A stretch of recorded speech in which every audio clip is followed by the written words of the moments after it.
हे दोस्तों, welcome back to my another vlog. तो कैसे आप सब? आई होप सब बढ़िया होंगे, सब मज़े में होंगे।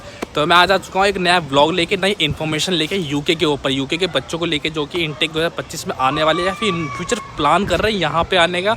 हाँ, यूके में आने का, और किसी कंट्री के बारे में बात नहीं करूँगा। अगर आपने इससे पहले वाला व्लॉग नहीं देखा, जैसे मैंने यहाँ के एक्सपेंस बताए हैं, यहाँ पे कितना आपका रहने का, खाने का क्या खर्चा लगेगा, और कितने पाउंड्स लेके आए यहाँ पे, और यहाँ पे जॉब्स कैसे ईजिली पाए, क्या क्या डॉक्यूमेंट्स बनवा के लेके आए, तो ये सारी वीडियो मैंने ऑलरेडी कैप्चर की हुई है। मैं नीचे लिंक भी डाल दूंगा, आप उसे भी जाके देख सकते हैं, विजिट कर सकते हैं। तो करते हैं मैं इस वीडियो को शुरुआत।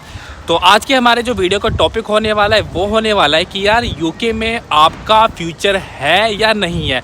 ऑलमोस्ट जितने भी बंदे यहाँ पे आते हैं ना, पहली बात तो यही सोच के आते हैं कि यार मेरा यूके में फ्यूचर होगा एटलीस्ट या नहीं होगा इन फ्यूचर में।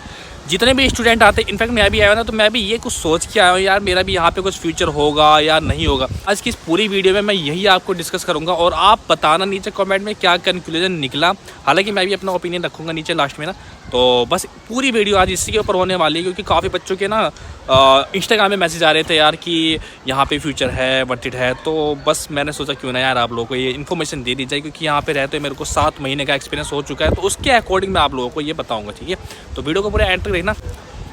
तो हाँ जी, करते हैं वीडियो की शुरुआत। तो एटलीस्ट जब मैंने यहाँ पे आने की शुरुआत करी थी जब 2024 में, तो स्टार्टिंग में मेरे को कुछ नहीं आइडिया था कि यहाँ की क्या प्रोसेस है, यहाँ पे स्टडी वीज़ा लेना चाहिए, जो स्टडी वीज़ा के बाद क्या होता है, उसके बाद क्या होता है, मुझे कुछ भी आइडिया नहीं था कि मेरे को PSW भी लेना है स्टडी के बाद, PSW के बाद स्पॉन्सरशिप होती है। मुझे सच बताऊँ, मुझे कुछ भी आइडिया नहीं था।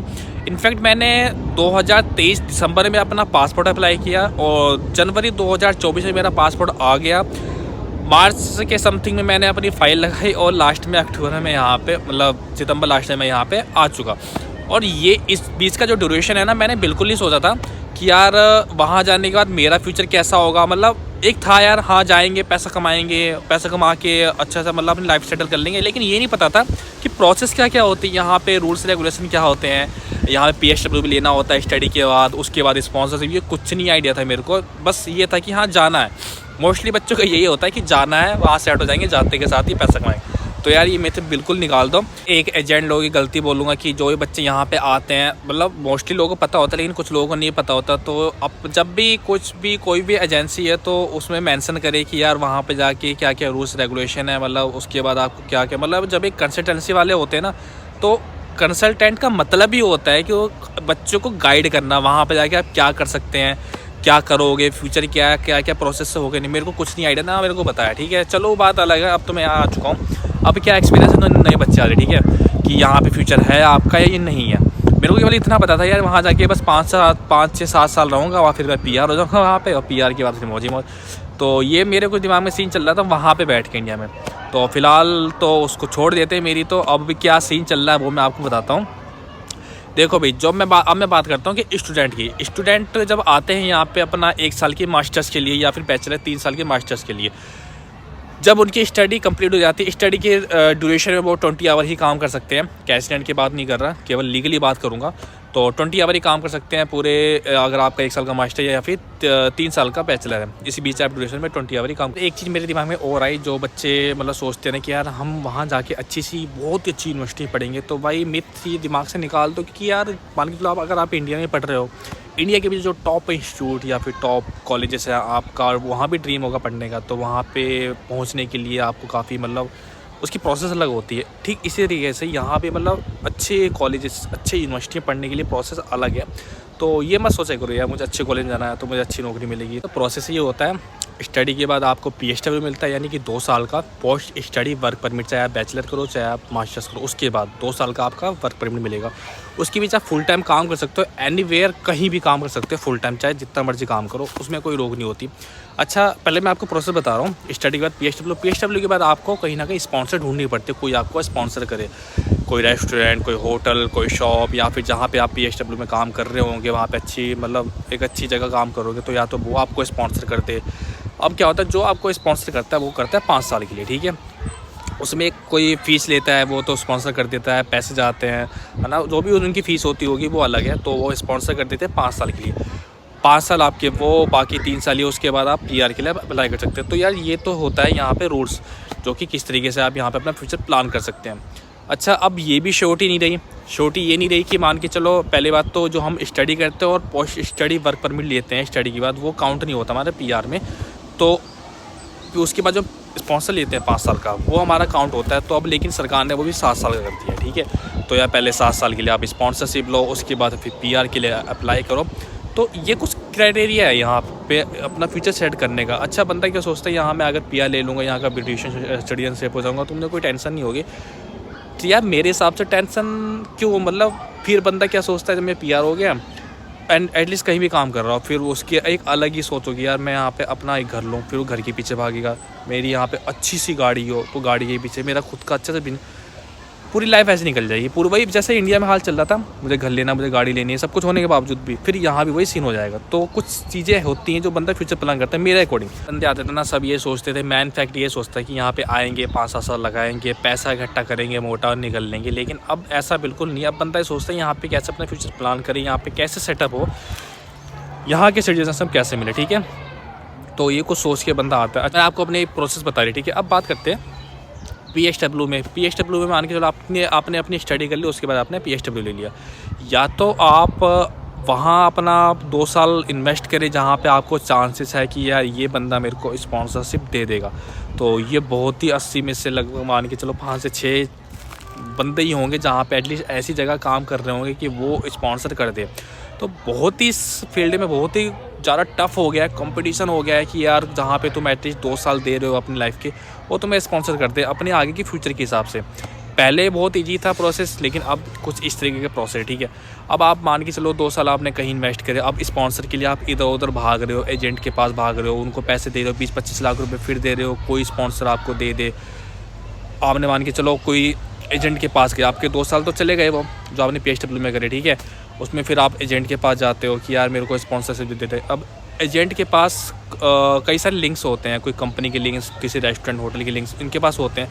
तो वो क्या करते हैं, पेड स्पॉन्सरशिप करवा देते हैं बंदों को ना, यहाँ पे 20 लाख में, 25 लाख में, जो भी इनका रेट चल रहा हो, तो वो वहाँ से उनको स्पॉन्सरशिप मिल जाती है। तो यार पहले की प्रोसेस काफ़ी इजी थी, पहले इतने लोग नहीं आते थे यहाँ पे, पॉपुलेशन भी कम थी। अब क्या है ना, बहुत ज़्यादा लोग यहाँ पे एंट्री कर रहे हैं, तो जॉब्स काफ़ी कम हो गई हैं, स्पॉन्सरशिप ना के बराबर रह गई हैं। तो काफ़ी ना मतलब स्ट्रगल वाली लाइफ हो गई यहाँ भी, जैसे इंडिया में चलती थी। बंदा सोचता है कि यार एटलीस्ट यहाँ पे आके तो ठीक हो जाएगा, लेकिन अब वैसी कंडीशन नहीं है। अब आप खुद सोचो, आप मान के चलो मास्टर्स उठा लेते हैं, मास्टर्स आप 1 साल की करते हो, ठीक है, उसमें आप 20 आवर ही अलाउ है।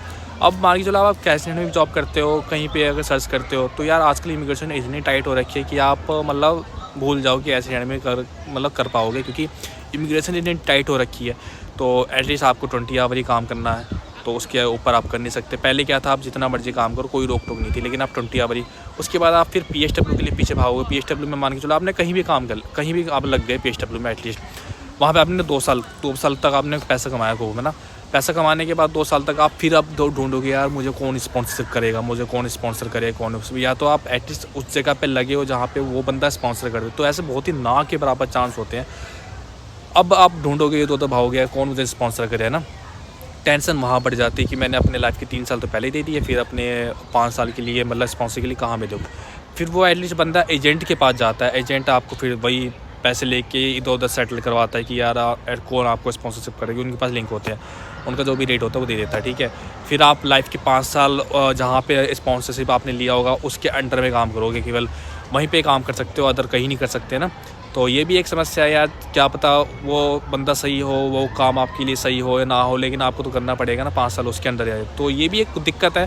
फिर उसके बाद आपने पीआर अप्लाई करो, पीआर के बाद आपके लिए थोड़ी सी लाइफ ईजी हो जाएगी, लेकिन उससे पहले तो मतलब ये रूटीन आपका चलता रहेगा। काफ़ी टेंशन, काफ़ी जॉब की कभी टेंशन, कभी स्पॉन्सरशिप की टेंशन, तो काफ़ी टफ हो गया है पहले के मुकाबले।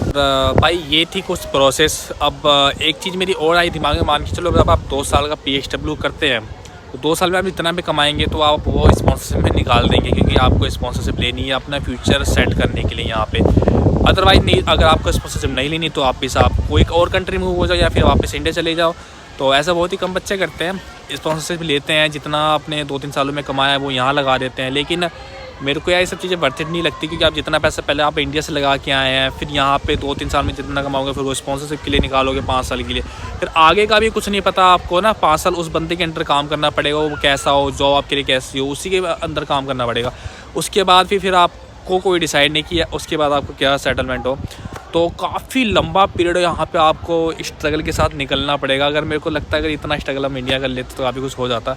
तो यार ये कुछ प्रोसेस होती है और फिर आप खुद ही डिसाइड करो, या तो आप में कुछ स्किल्स वगैरह हो ना, तो स्किल्स का यहाँ पे काफ़ी अच्छा स्कोप है। अगर आपके पास स्किल्स है, मान के चलो आपके पास नाई की स्किल्स है, ठीक है, आप यहाँ पे आए, स्टडी करिए, स्टडी में ही आपको स्किल्स वाली जॉब मिल जाएगी 1 साल के लिए, है ना।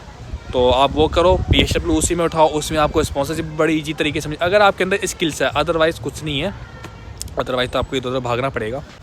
और एक बात मैं आपको और बता दूं कि जितने बच्चे कहीं से भी आते हैं ना, एटलीस्ट मैं भी आया था, तो यही सोच के आया था यार मैं जिस फील्ड में यहाँ पे स्टडी करने आ रहा हूँ उसके रिलेटेड मेरे को जॉब मिल जाए। हर कोई बच्चा ये सोचता, खूब सपने देखता है, लेकिन जब यहाँ पे आता है ना तो भाई भूल जाओ ये सब चीज़ें, क्योंकि जिस स्टडी में आप यहाँ पे आते हो वो एक पूरी करने के लिए होती है, उसमें आपको जॉब मिलना बहुत ही डिफ़िकल्ट हो जाता है। अब कोई मान के चलो मैनेजमेंट कर रहा है, मैनेजमेंट में यहाँ पे बहुत ही रियर केस है कि आपको यार जॉब मिल जाए, कोई HR लेवल की या कुछ उस ऑफिस से लेवल की जॉब मिल जाए, तो बच्चे यार इधर उधर ही काम करते हैं। बस यही सीन है छोटा सा। और आप खुद सोचो, मान के चलो आप इतने पैसे लगा के आए हो यहाँ पे, स्टडी आपने 1 साल करी, 1 साल में आप 20 आवर काम करा, तो उसमें अपना खाना का खर्च निकाला, थोड़े बहुत पैसे सेव भी कर लिए, तो क्या है, उसके बाद आपको 2 साल का PSW लोगे, आप उसमें पैसे इन्वेस्ट करोगे, 3000 पाउंड इसमें फ़ीस चल रही है, PSW सरकारी जो फ़ीस चल रही है अप्लाई करने की। उसके बाद आपने 2 साल जो कमाओगे भाई वो फिर स्पॉन्सरशिप के लिए निकाल दोगे ना, फिर उस स्पॉन्सरशिप के अंडर में आपको काम करना पड़ेगा। वहाँ से जब आपके पैसे इतने बनेंगे नहीं, क्योंकि एक लिमिट सैलरी होती है पहले से डिसाइड होती है, उससे ऊपर आप जा नहीं सकते।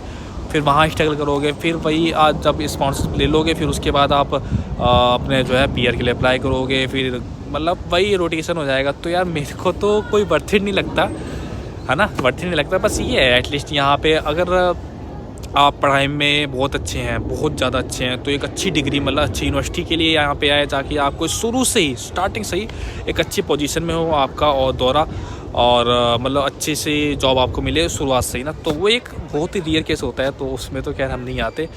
तो बस यार ये थी छोटी सी मेरी इन्फॉर्मेशन, मेरी वीडियो, और आप लोगों को बताना है कि यार यहाँ पे फ्यूचर सिक्योर है या नहीं है, या फिर आपको क्या करना चाहिए, ये इन्फॉर्मेशन आपको पता थी या नहीं पता थी, तो नीचे कमेंट में बताना, और बताना मैं और किस टॉपिक के ऊपर आपको नीड है, किस चीज़ के ऊपर जानकारी चाहिए, मैं बताऊंगा पूरा यार। और बाकी मेरा इंस्टाग्राम चैनल भी है, आप उसकी फॉलो कर सकते हैं, happy_Indian_ब्लॉगर, उसको भी आप फॉलो कर सकते हैं, मैं नीचे लिंक डाल दूँगा। बाकी मिलता हूँ इससे पे अच्छे नए ब्लॉग में नए इन्फॉर्मेशन के साथ, जब तक के लिए जय हिंद, वंदे मातरम, बाय बाय। और वीडियो शेयर कर देना, ठीक है, और लाइक भी, बाय बाय। और हाँ भाई, टैक्स तो भूल गया था, टैक्स इतना जाता है कि पूछो मत, सबसे ज़्यादा यहाँ पे टैक्स ज़्यादा, जितना कमाओगे उसका 40 से 50% आप टैक्स में दे दोगे, तो ये बहुत मोटी चीज़ है, मैंने आपको बताई नहीं, ठीक है।